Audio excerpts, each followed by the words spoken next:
Hello everyone, welcome to your own channel Study Point. Children, today we will learn about past perfect tense.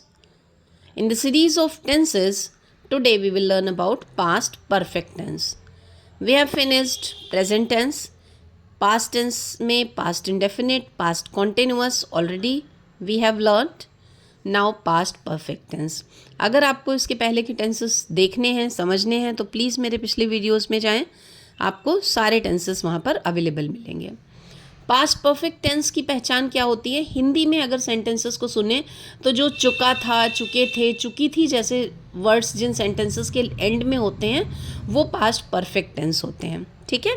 जैसे वह गया था, उसने काम कर लिया था, वे खाना खा चुके थे, ये होते हैं past perfect tense. Okay. Now affirmative, negative and interrogative. Affirmative sentences, what is the structure of affirmative sentence? First we write subject, then had. In present perfect we use has or have. In past perfect we use had. Present perfect में has या have use होता है, singular के साथ has और plural के साथ have.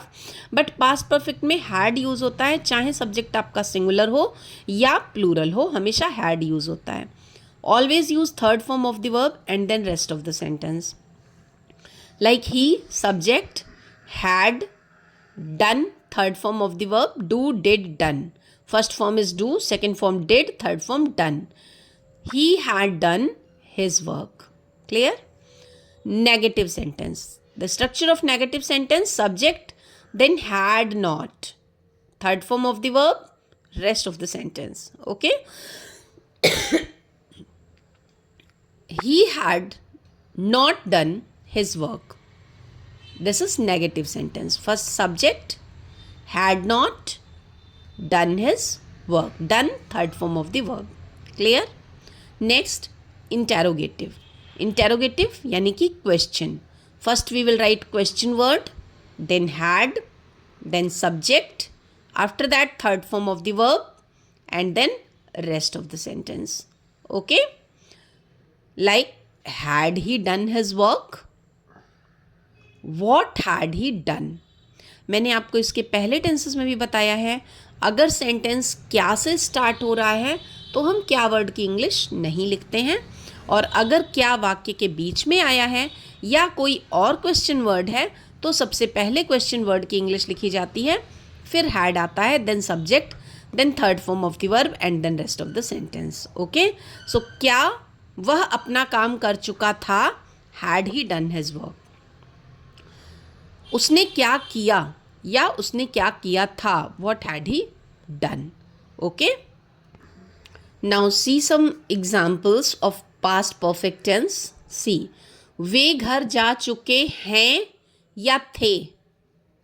अगर हैं है तो वो प्रेजेंट परफेक्ट टेंस है. ठीक है. तो क्या होगा? थे. वे घर जा चुके थे. मैं किताब पढ़ चुका हूँ नहीं, था. वे ऑफिस नहीं गए थे. माताजी खाना बना चुकी है नहीं, थी. क्या वे सो गए हैं? नहीं, सो गए थे. वह बाजार क्यों गया है? नहीं, क्यों गया था. ये है पास्ट परफेक्ट टेंस. वे घर जा चुके थे. In English, subject, then had, then third form of the verb, then rest of the sentence. They had gone to home.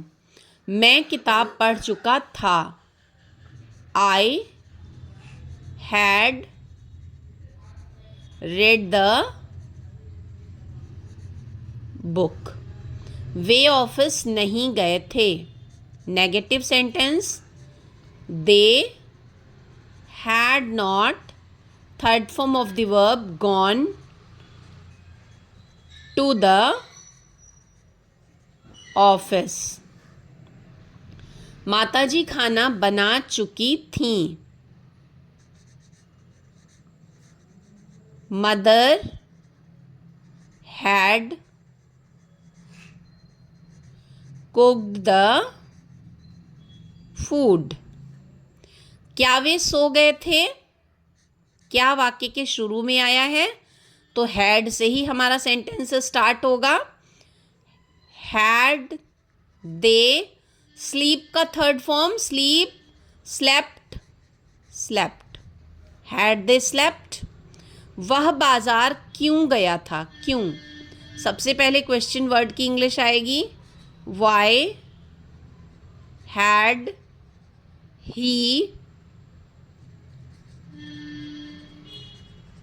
gone to the market? Why had he gone to the market? Clear? Once again, वे घर जा चुके थे। They had gone to home. मैं किताब पढ़ चुका था। I had read the book. Way office नहीं गए थे। They had not gone to the office. माताजी खाना पका चुकी थी। Mother had cooked the food. क्या वे सो गए थे? Had they slept? वह बाजार क्यों गया था? Why had he gone to the market? Clear बच्चों? Now affirmative, negative and interrogative तीनों का एक एक सेंटेंस पास्ट परफेक्ट टेंस में कमेंट बॉक्स में लिखकर ज़रूर भेजिए। और अगर आप चैनल पर नए हैं तो प्लीज़ चैनल को सब्सक्राइब करें, लाइक करें, शेयर करें और कमेंट करना ना भूलें। Thank you so much. Till today only this much. Bye bye everyone.